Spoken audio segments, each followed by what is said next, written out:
This podcast is supported by Secretly Society, a record club offering the best new albums in exclusive, limited edition vinyl colours, delivered to your door each month, with perks like free shipping, members-only discounts, and first dibs on rare finds. Secretly Society is a record club for new collectors and crate diggers alike.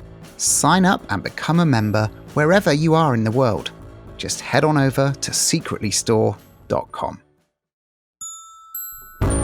Hello! Thanks for joining us again for Secretly Frequencies, the podcast that meets record labels and artists from the Secretly Group family and hears the untold stories behind their musical histories. We've been mixing it up all series between labels and artists, and today we've got one of Jagjaguwar's finest, Jamila Woods. And I'm here, Joy Warmann, lucky enough to be joining in the space. As an avid Jamila Woods fan, I couldn't pass this opportunity up. And yeah, after having the pleasure of working with her, I just have even more love for it. Fantastic.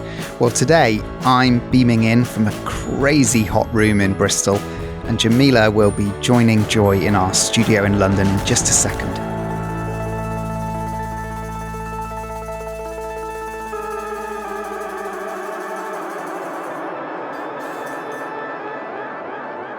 But first, a quick bit of background info. Jamila Woods joined the Jagjaguwar label in 2017 with the re-release of her debut album, HEAVN. Legacy followed in 2019, and she releases her third studio album, Water Made Us, in October 2023.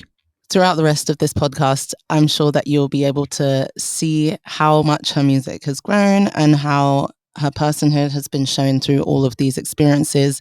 But if you were lucky enough to join the journey at the beginning of things in 2017 with Holy and with HEAVN, you'll already know just how special her music is.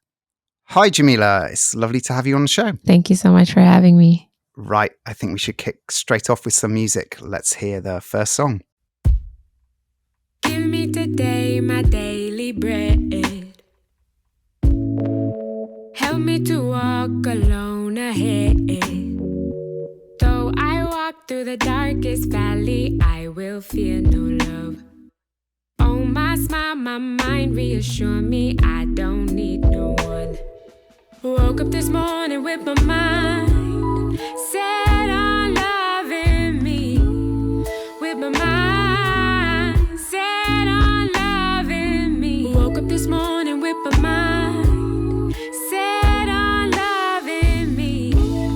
With my mind set on loving me. I'm not lonely, I'm alone, and I'm holy by my own. I'm not lonely, I'm alone, and I'm holy by my own. Yeah, that's Holy. That's right, that's Holy from HEAVN, released in 2017. So I think this is kind of an incredibly uplifting track from your first record. But I'd love to know, how did you start making music in the first place? And you started off as a poet, really. And I'd love to hear a little bit about how you moved from poetry over to making music. It was really my last year of high school. I got my first laptop and I was very into Imaging Heap at the time.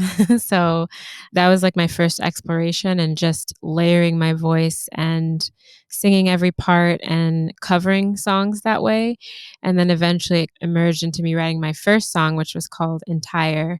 And I just wrote it all and sang all the parts. And my time getting into poetry in high school really gave me confidence in my writing. It was just like this aha moment. I had sang in a lot of choirs before and always was like the strong choir member, not the person getting the solo so much. But I think getting more into writing made me excited of just seeing what my voice could do with songs that I wrote for myself. I've always loved music since I was young. My parents had this big CD player with like huge speakers, and I would turn the speakers so they were like surrounding my body, and I would just sit there for hours listening to their CD collection. And I always loved singing and like mimicking the singers that I liked. I also had a very musical family. My mom played guitar and would sing growing up. My siblings and I would always be singing together. And poetry was more of a surprise. It was an accident. I was trying to sign up for like this after school singing program, but you had to rank your top 3 programs. And I didn't get into my first 2. And the third one was poetry because I had to pick a third one. And so that was kind of by accident, but I ended up really loving it. And for a kind of introverted teenager, I found it really powerful to go to open mics and be in these spaces where people would just listen to you. That is not an easy thing for most people to say, like jumping into a room and expecting to be held by the people that are listening to you. And I guess coming from like an ensemble background as well and being used to being held by the other voices in the room, how did that feel the first time you had to get up on stage and perform by yourself? Were you nervous? Were you stressed out? Like, what was the vibe? I remember like my first poetry slam performance that makes me think of, and I was nervous. I would always be nervous like up until the point when I would start, but then I felt like anything that I write, it's so different. Like if I had to get up in there and like just answer a question or talk, that's way more nerve-wracking. But it was almost like my poems were like getting into a warm bed. It just like felt really comfortable to be in the poem, and the gestures I would do, everything just felt like it kind of went on autopilot once I got on stage. But also at that time, my poems were very cryptic. They were very like She's so no complex. idea what. Yeah, she's deep. She's complex. But that felt very safe, I think, too, to be like, yeah, I'm sharing this really deep story, but no one really knows what I'm saying, which is interesting, I think, thinking of my writing now. This is it. I don't want to get ahead of myself, but I was going to say, how has it felt with the growth and the unraveling in each stage?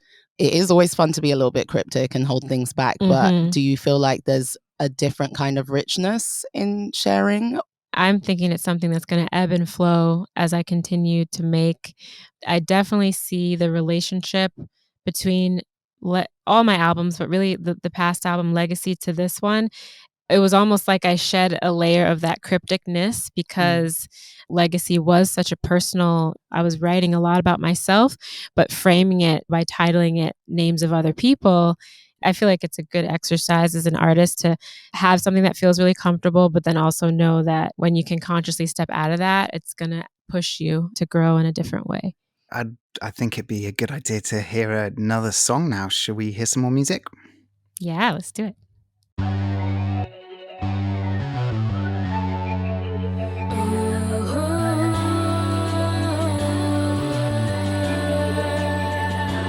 See, she's telepathic, call it black girl magic.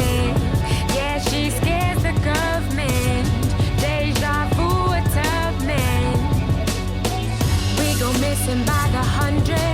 Ain't nobody checking for us, ain't nobody checking for us. The camera loves us, Oscar doesn't. Ain't nobody checking for us, ain't nobody. They want us in the kitchen, kill our sons with lynchings. We get loud about it. Oh, now we're the bitch.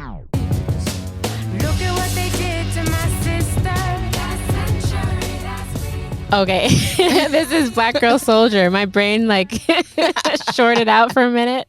I had like, I thought it was a different one. That's been a minute since I've listened to that.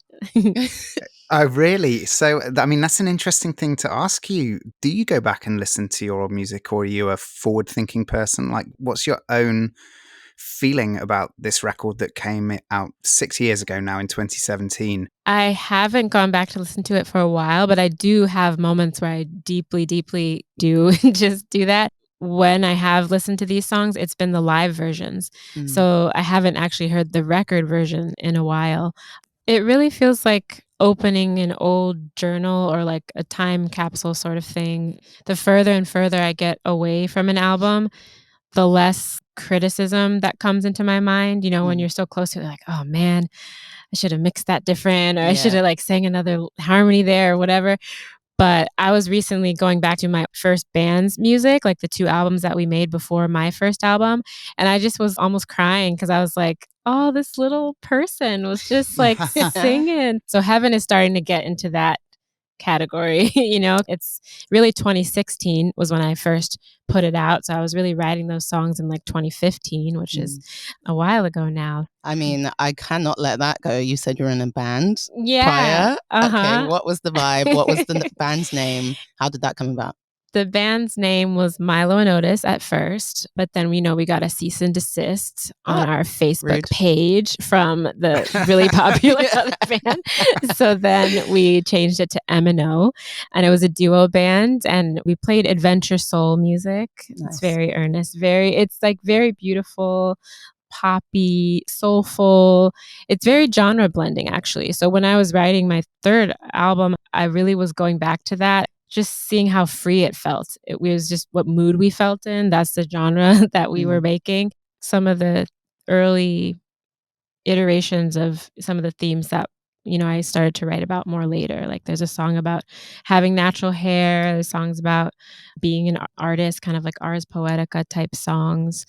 After, we stopped making music together, I was like, I still want to do this. So it was just a process of figuring out how then to do it on my own. And that's how I started meeting more Chicago producers. And that's really how I met oddCouple, who ended up being the executive producer of HEAVN. And you mentioned as well, listening back to some of your older songs, it's mostly been in a live iteration or a live variation. But I think one thing that you do really well is your songs leave a lot of space for the live aspect of things. I think listening back to some of your records, I'm like, okay, I can hear how you can develop this, or like how it can turn into something else live. And then obviously having the pleasure of seeing you, you've transformed a few songs as well, given it a little remix, a little mixed in some other songs there as well. Like, do you think about that a lot when you are writing the songs, leaving room or potentially taking away some of the development so that you can put that into a live aspect, or does that come later?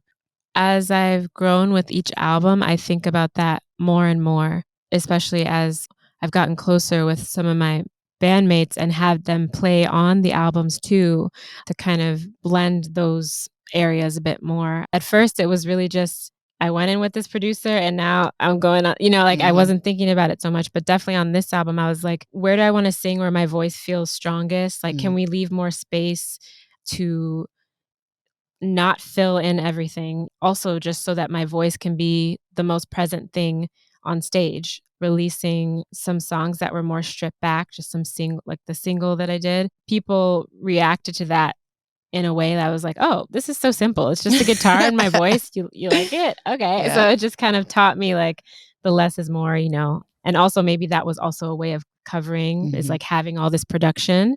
And I think maturing as a vocalist and appreciating my voice more and more, it's like, oh, it's cool. Just, not needing much else. Agree. And you were mentioning as well, oddCouple, amongst you have a few hot collaborators on this first record, very Chicago based as well, obviously, because that's where you were at the time. Were these friends already? How did you find them as collaborators? Did you just reach out through your networks, or what was the vibe there? Well, oddCouple, I had reached out to this local label named Closed Sessions, and they kind of set us up on a session, and we just instantly got along really well. There's also Peter CottonTale, who we had known each other around the community.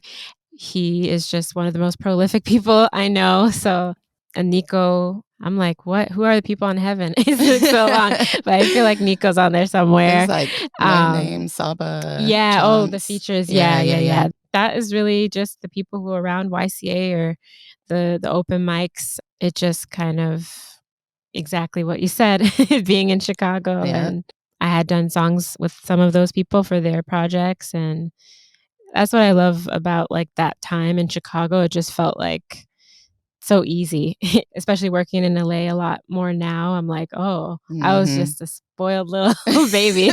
We just do stuff for each other because we just do that. Homies, yeah. So one more thing I wanted to talk about, particularly around this record, it got a lot of attention very quickly, I think, and a lot of love for it very quickly. And you've said earlier that you're quite an introverted person. How did you cope with that sudden step into the limelight in a way and suddenly having a lot of eyes on you like that? I was reflecting on this recently, but I think it was good that I stayed in Chicago for a while after that, aside from touring. And I think that really helped keep me grounded. It felt a little bit distant, even though, I was doing a lot of press. And I did at some point like tally up the amount of interviews I did because I released HEAVN in 2016 on that local label, re-released it in 2017. So it's kind of like a double press cycle. That was actually really very difficult at times. Something I actually talked a lot about in therapy is like the uppercase Jamila Woods. I was like, this is feeling like it's getting far away from me. And I think a lot of that is why I delved into watching interviews with people I admire, which led into the inspiration for Legacy, was a lot of how do artists deal with being perceived. It's a pleasure to hide and a disaster not to be found. That quote. I just feel like there's such a struggle that, you can really palpably see it, especially like artists like Betty Davis or Basquiat. Like it's just people have to figure out a way to deal with that perception. And I think that became a great obsession of mine, is researching how other artists deal with that. Nice. I feel like that, even though you don't know what's coming next, I feel like that cues us up perfectly for the next track. Let's get into that.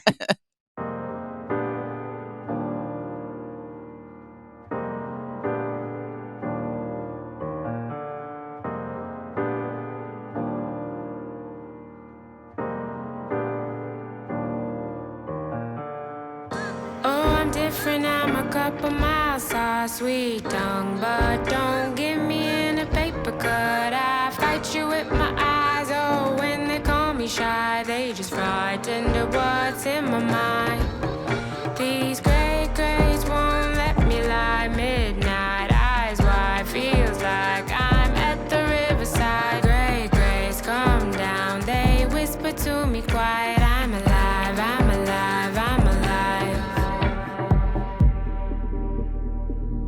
Not your typical girl. Throw away that picture in your head. I am not your typical girl. Work harder now, work harder. It's Betty. Yeah, Betty from Legacy, which was released in 2019. Yeah. You said a lot in that portion there, and there's so many things I want to touch on, but I think it was interesting that you noted the use of caps, of Jamila Woods in caps lock. And I think obviously with the passing of bell hooks a few years ago, that had a lot of people thinking about syntax and the way they write their name. For those who don't know, bell hooks is a phenomenal author amongst many other things. And the way that she wrote her name was all lowercase and was very intentional about that. And there was so much reasoning behind it. And so now I pay a lot more attention to the way people will use their names. And I think for you, not choosing to use a pseudonym as your artist name. Yes. And then going into Legacy where everything was caps. What was the intention behind that? Like, where was your head at with all of that? I guess it comes from my poetry education, outside of school, my alt education, and my poetry mentors. One of them, his name's Avery R. Young. He's a poet and a musician, and he spells his name all lowercase. So at that young age, I was like, oh, the coolest people in the world must just not capitalize their names. Bell hooks also. Yeah. He also spelled black BLK. That's where that comes from for me. Lots of other poets have done that. I feel like there's a mood, I guess, a better way to say it, that comes with how you capitalize something, how you spell it. Even HEAVN, not having the E, it feels like squeezing it, getting the economy, getting the strongest juice from a word. And so I think it made sense for me, legacy, because that phrase comes from a poem by Margaret Burroughs. I don't know if she put it in all caps, but she has the exclamation points after each word. And she's saying, think about not only this moment, but what you're leaving, naming all of these other thinkers and artists and activists. And so I think it made sense for me. And just aesthetically, just like you're stacking books up on your shelf, like just wanting something that feels very chunky and clean. It's visual, it's aesthetic. Big time. Yeah. Big time aesthetic on that. I think, to be fair, for me, my origin with finding out about your music, it popped up 2017, I think, maybe 2016, video for Holy. It was in my suggestions and I saw the thumbnail and I said, bet I'm definitely going to be into this.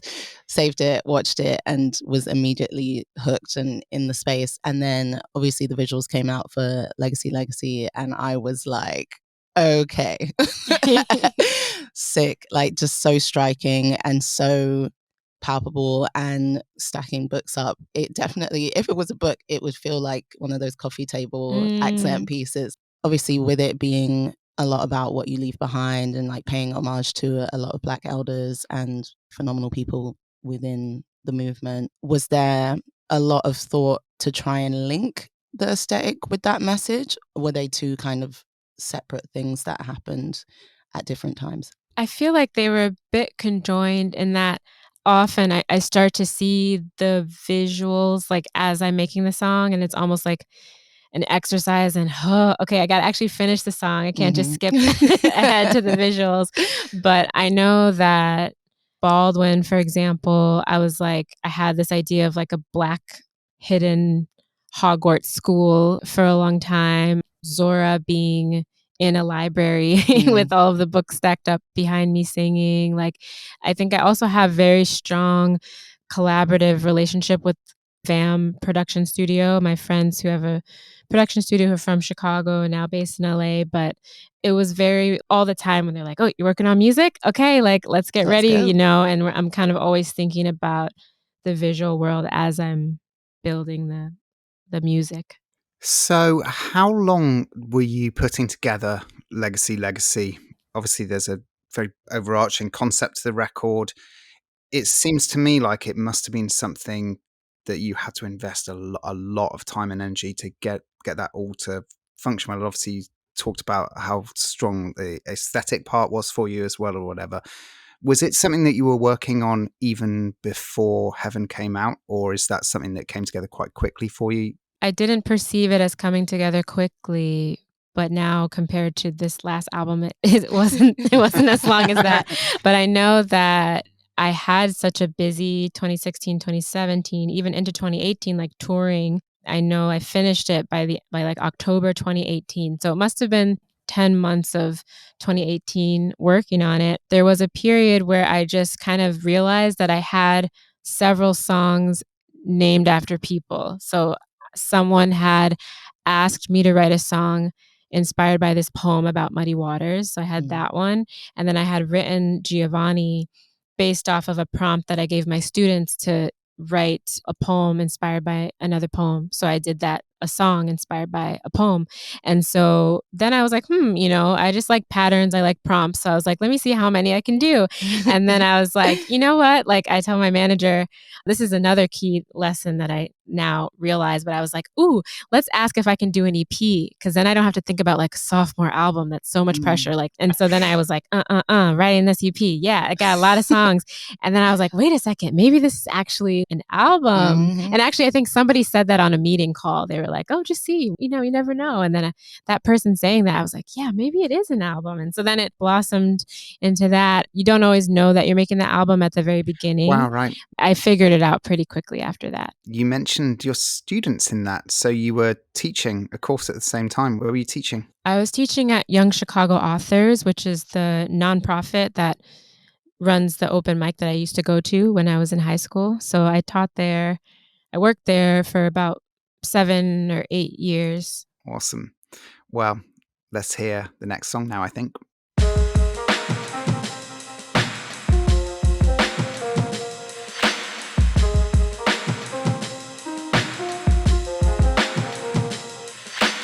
Must be disconcerting how I discombobulate your mode. I've always been the only, every classroom, every home. Kiss of chocolate on the moon, collard greens and silver spoon. Little boxes on the hillside, little boxes you can stick onto me. My weaponry is my energy. I tenderly feel my enemy.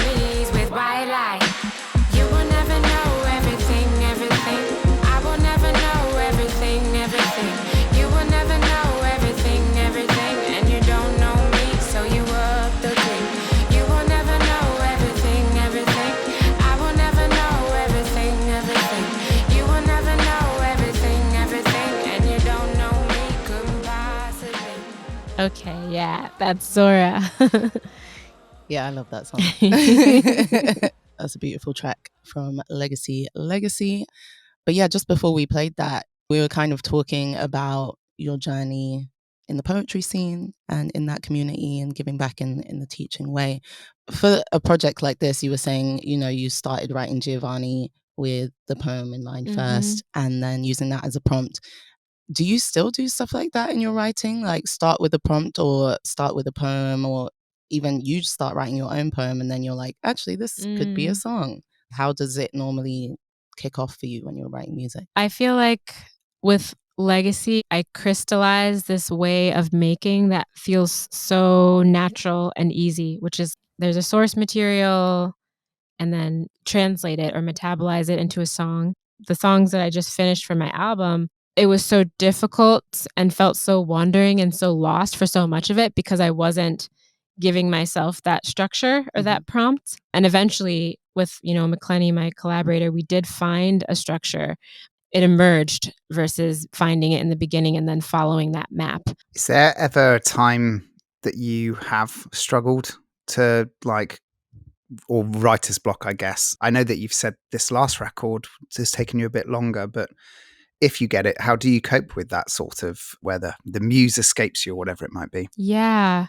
I actually had this whole workshop for my students about writer's block and writing practices because I was just so interested in how other writers think about it. I always show them how Nikki Giovanni says, there's no such thing as writer's block. Sometimes you're just meant to be listening, or sometimes you just don't have anything to say. I love that. Yeah. So just, read a book or something. And so I think that really was my attitude for a lot of the time, and especially because it was during, quarantine and the pandemic. So I definitely wasn't, oh, we got all this time, let's write. I was like, oh my gosh, I'm tired. I'm gonna sit down. Even when I was writing, more of the time I was writing things, but it was like I didn't know how I felt about them. I didn't know if I liked them.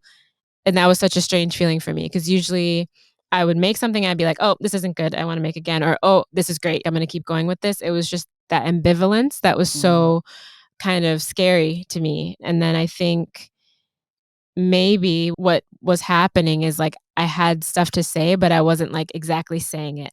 I was kind of writing around it. And so it was almost like I was feeling that ambivalence from myself and not knowing what to think about it. It takes a lot of patience in yourself to be okay with that. I know for me, I find it hard to be stagnant and I'm very impatient with myself.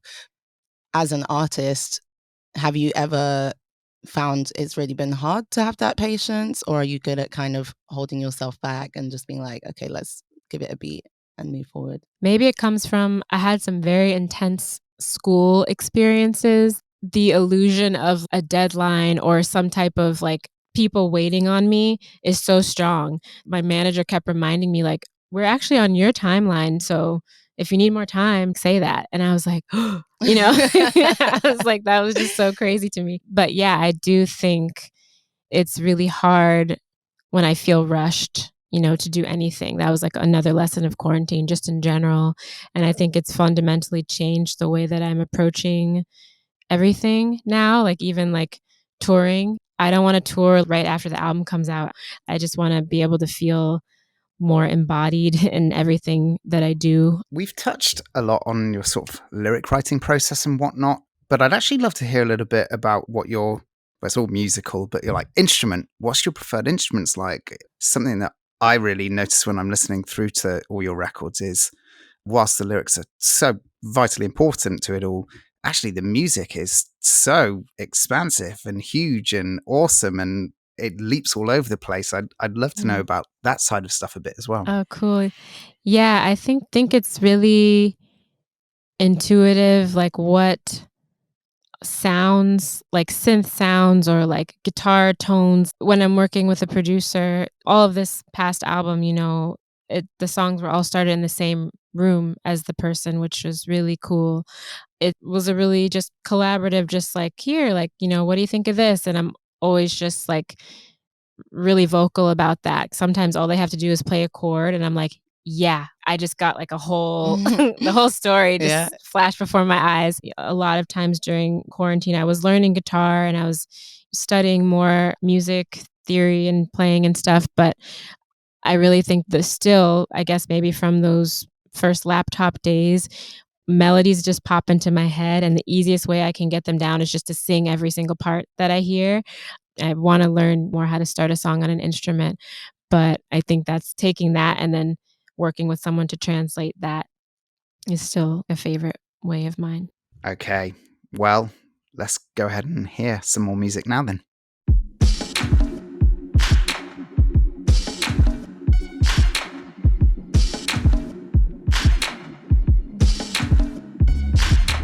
Down here in the bottom, there ain't no room for me. I don't wanna make no babies. I don't need a man to save me. Secondhand loneliness, pass on over me. I might wanna make some babies. Running out of time for waiting. Freedom and triumph, they weren't meant for me. Girls of my color, find something else to be. I'm better, I'm better, I'm better, I'm better, I'm better, I'm better.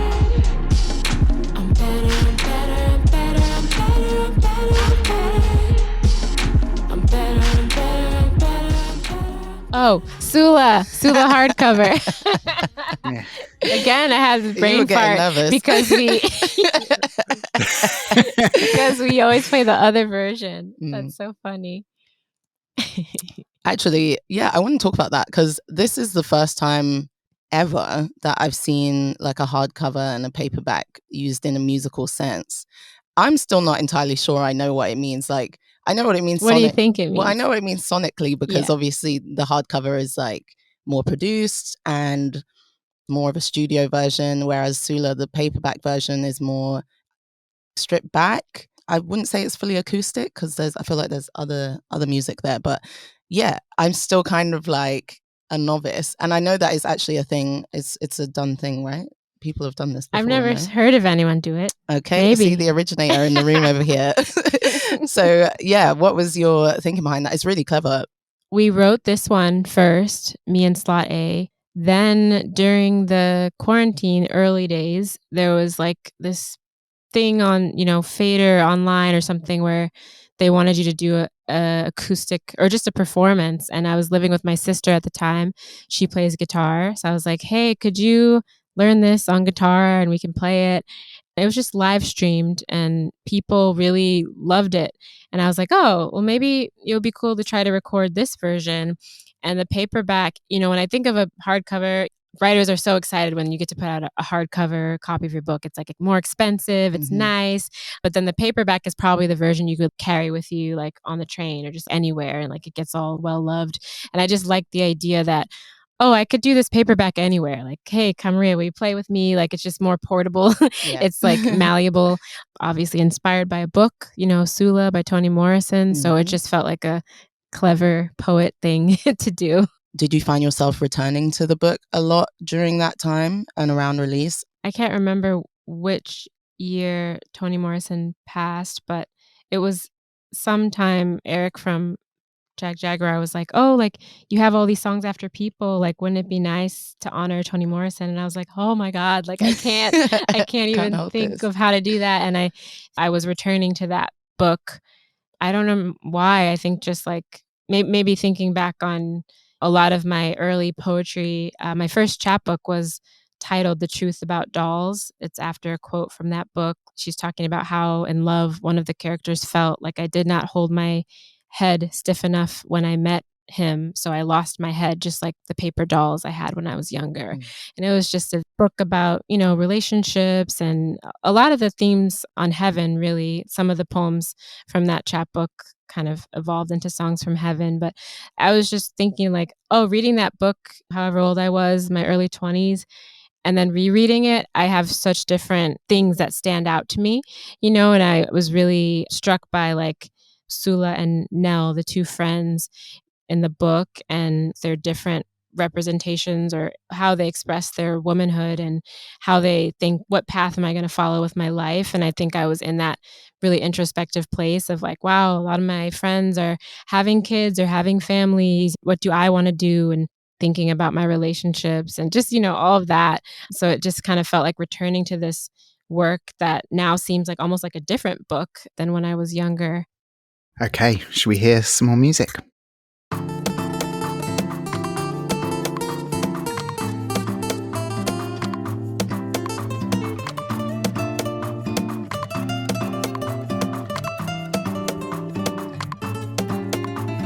Can't get over you if I try.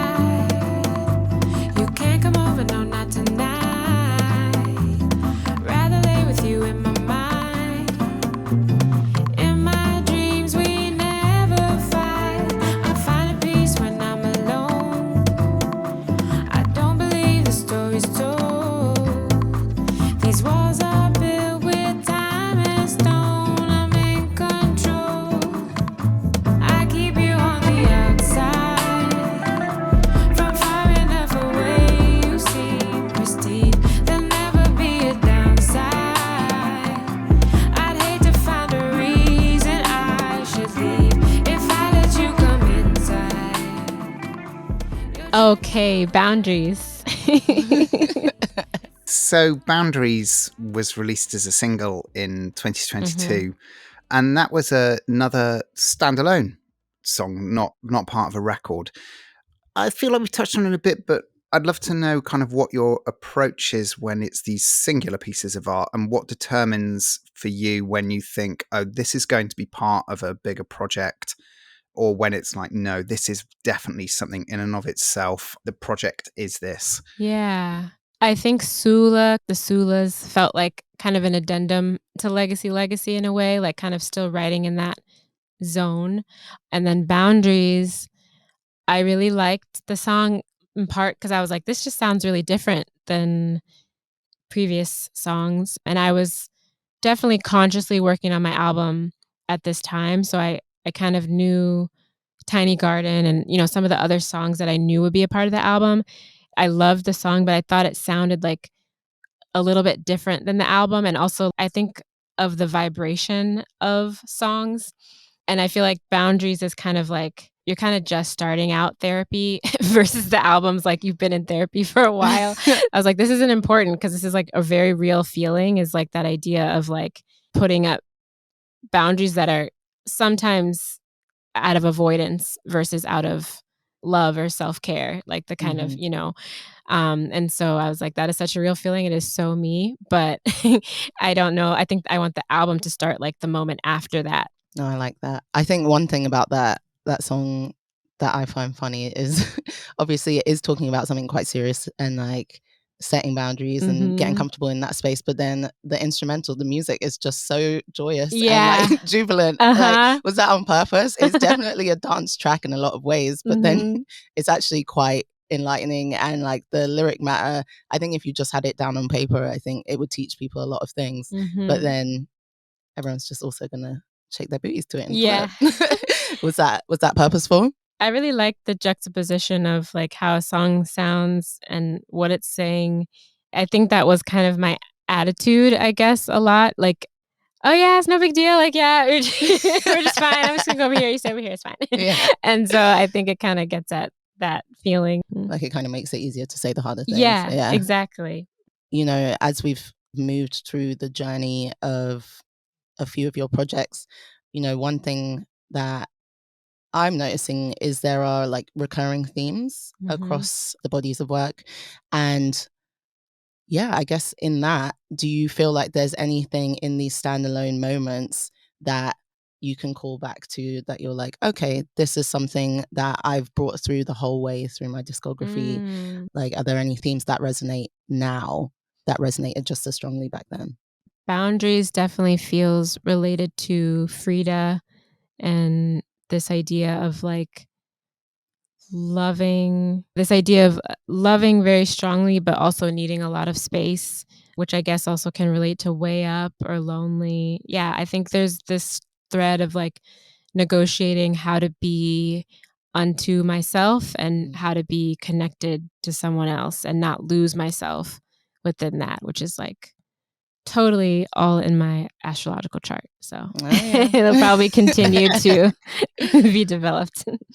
Okay, we're going to move on to the next track now.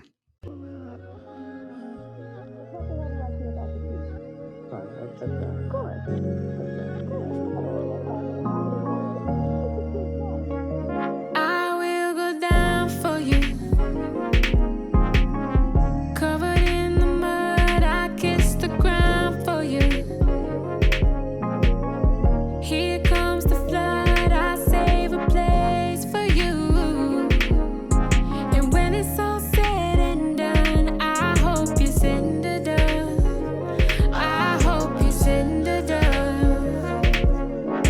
Careful the words that you say. Did you mean that, babe? We argue when it sounds like rain pouring, but what are we growing? Counting the messes I made, what can sorries fix? I love you, but you feel no way. Aw, send a dove. Yeah. Indeed. That's Send a Dove from your brand new album, Water Made Us.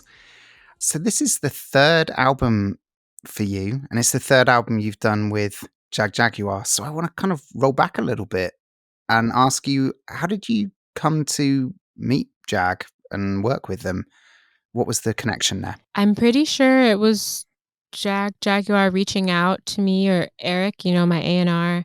I just remember meeting him and really vibing with him. He just has like a really sweet face, good vibe. We just had a good talk and it just felt very comfortable. I had already released HEAVN, for free, because that was like really the thing to do in Chicago at that time. I was like really passionate about that. And so they were kind of saying, well, that's great. And also we would love more people to hear it, to kind of like re-release it in a bigger distribution and stuff. And so I was into that. And I think it felt cool to meet a label at that point. It's like, we like what you already did, so we just want to do that again. And that felt like a comfortable way to start. Even when I first met my manager, like that was back when I was in my band and we were like, who is this man? Like, what does he want? Like, there's just so many horror stories, especially like not living in LA or something where you can ask people who've actually done it. We're just like imagining that it's always the scariest, worst thing. I knew that they had done Bon Iver's album, and I think did Bon Iver have an album and then they re-released it? I remember. That's right, the first one. Yeah, Yes. The first record was like that. I remember looking that up and I was like, that seems like a good sign. It worked out for them. Since joining the label, I've definitely had lots of conversations with people who, especially like artists of color, like, how is it over there? And I'm like, I wish I had someone like that, but I'm glad that I ended up doing it. And now there are so many artists that I'm friends with on here, and it's great to be at the same party. Awesome. So we are about a month out of your release date. For the listeners, we are recording this in a swelteringly hot day in the middle of September in the UK. Jamila, you must be really excited about getting the music out, but I'd also love to know what other feelings you have around this right now. Is worrying about what people think about your music something that bothers you, or do you make it for yourself and just let it out to the world? Is thinking about what media reaction might be to it something that you spend any time thinking about, or is that just something that doesn't really cross your mind? I think something that's cool about Jag releasing vinyl around the same time, having to turn in your album 6 months in advance, is like Right. I get to go through a whole cycle of emotions.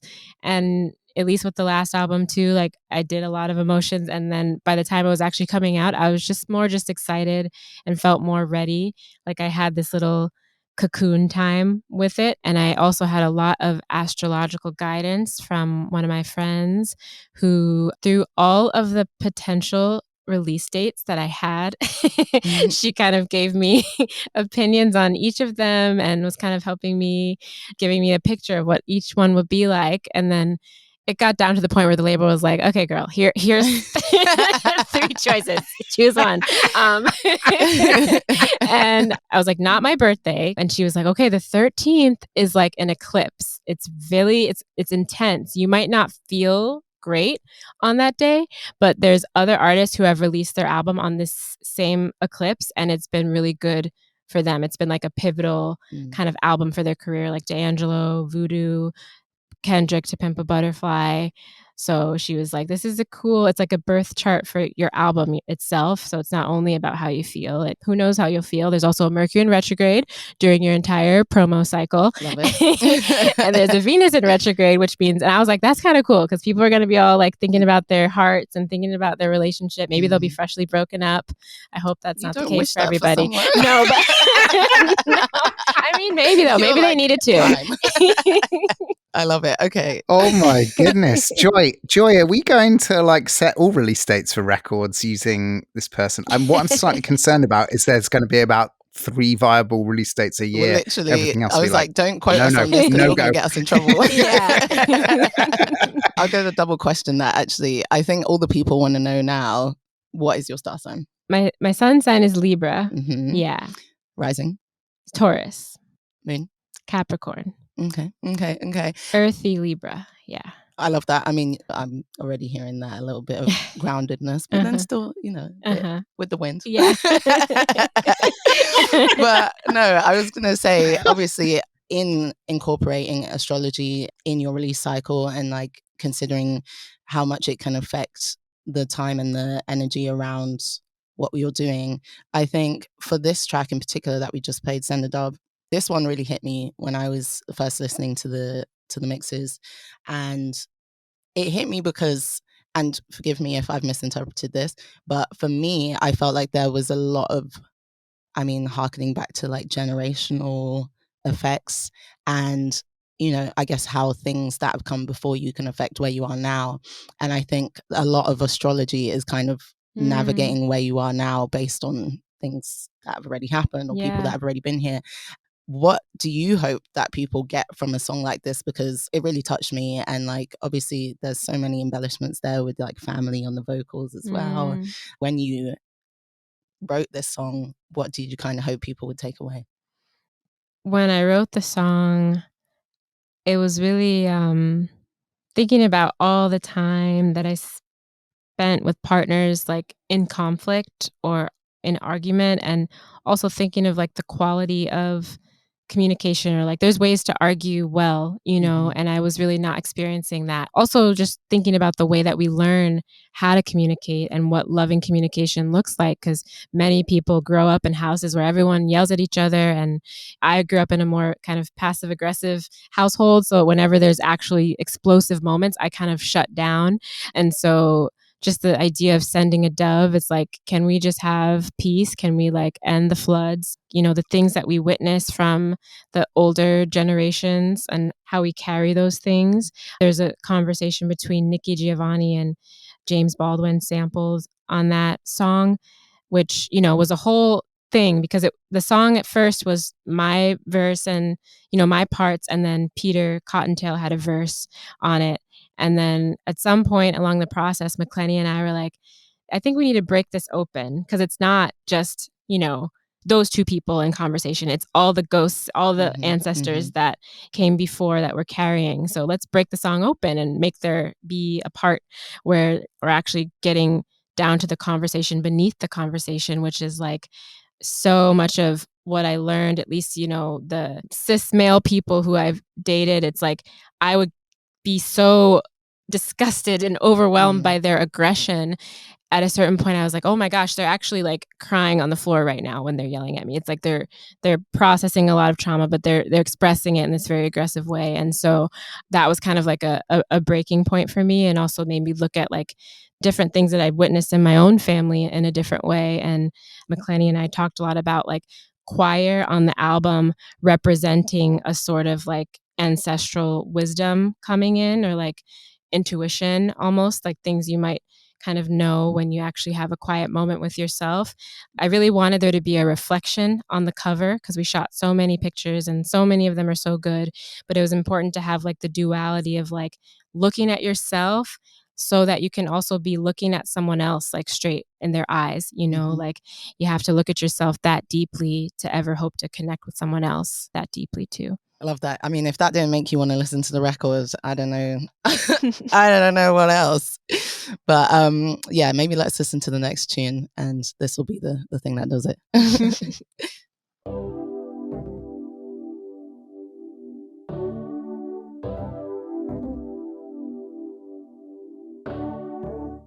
Tomatoes and marigolds, they help each other grow. I hope the seed's not taken. I just wanna share the sun with you. We don't gotta hurry up. You ain't gotta be the one.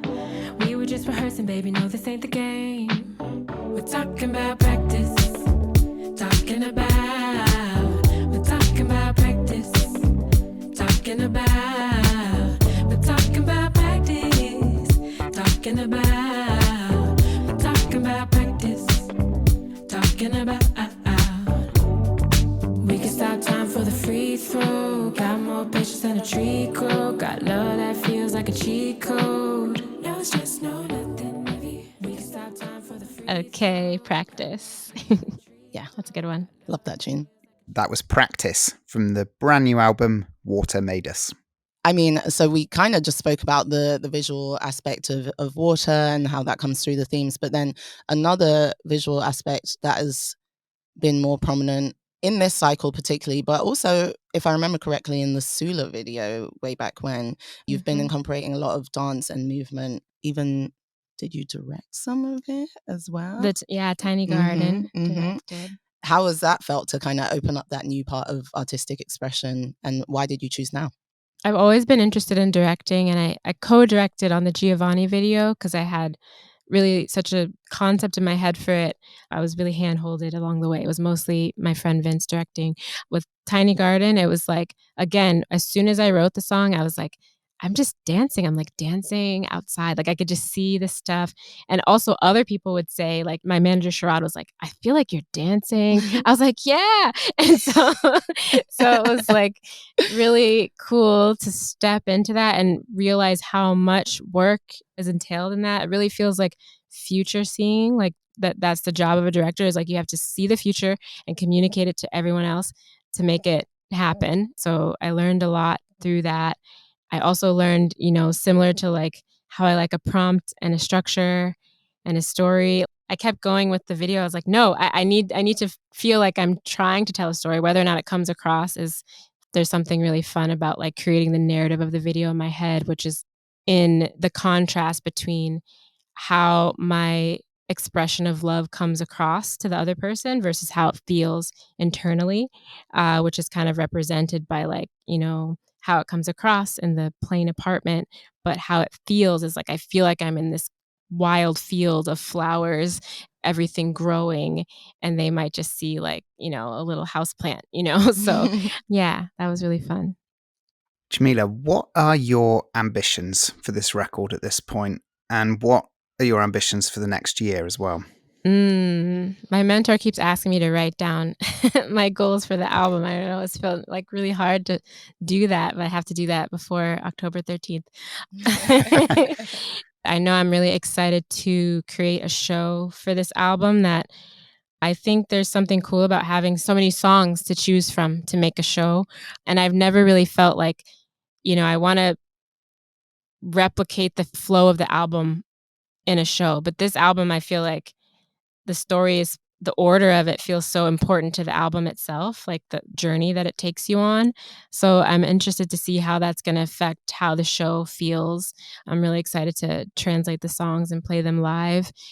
I hope it also shows like a different side of me, I guess, because I guess there's a way where, again, like I was saying, my self-perception or the way I see myself is one thing, but then how others might think, oh, your work is really serious. Like it's about like a lot of stuff, like, but I hope this kind of, writing about love, writing about relationships, something that many people write about, many people think about. It's like, maybe opens up more room for collaboration with people. I also hope to do this in my presence, like on stage or social media or otherwise. Like I was looking back at the old way I used to interact with social media, I guess, before putting out HEAVN, re-releasing it. I was just goofy. Some of my friends, when I was working on this album, they were like, you know, you're really funny. Like it'd be cool if like people could see that more like in your work. And I think it's in a little bit in some of the interludes and stuff, but I hope to continue to merge uppercase and lowercase Jamila into one.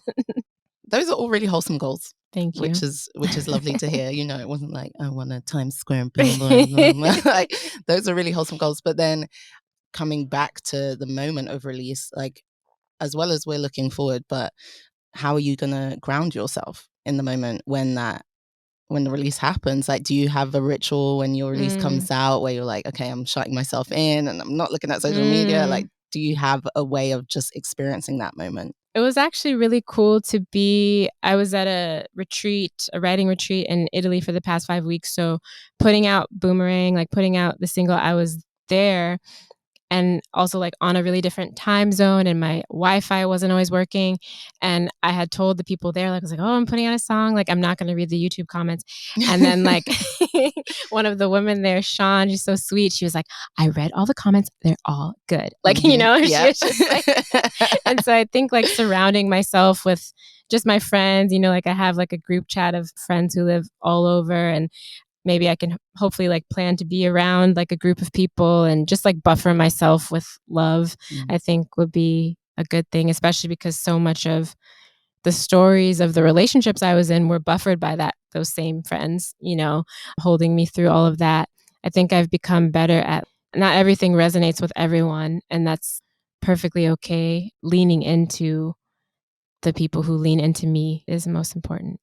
If there was one song, it could be from the new record, it could be from any point, it could be from your like original band. If there was one song that you were like, I think that's like the other song that I would like people to hear, what would that song be?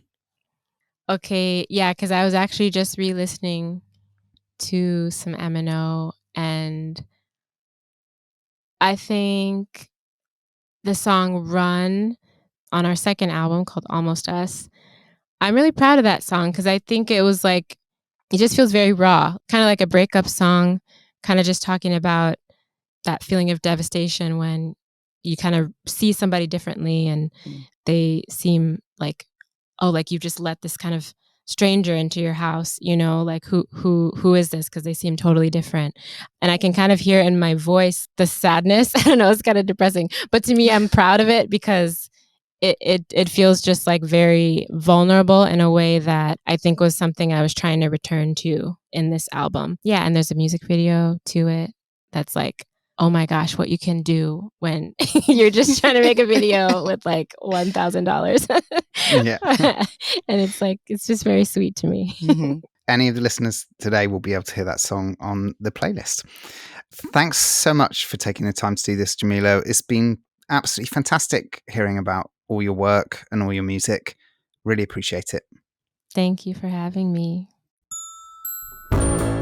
You've been listening to Secretly Frequencies. I'm Tom Davies, and my co-host is the wonderful Joy Warmann. Our guest this time was the one and only Jamila Woods. You can hear all the songs from today's episode on our playlists via the link in the show notes.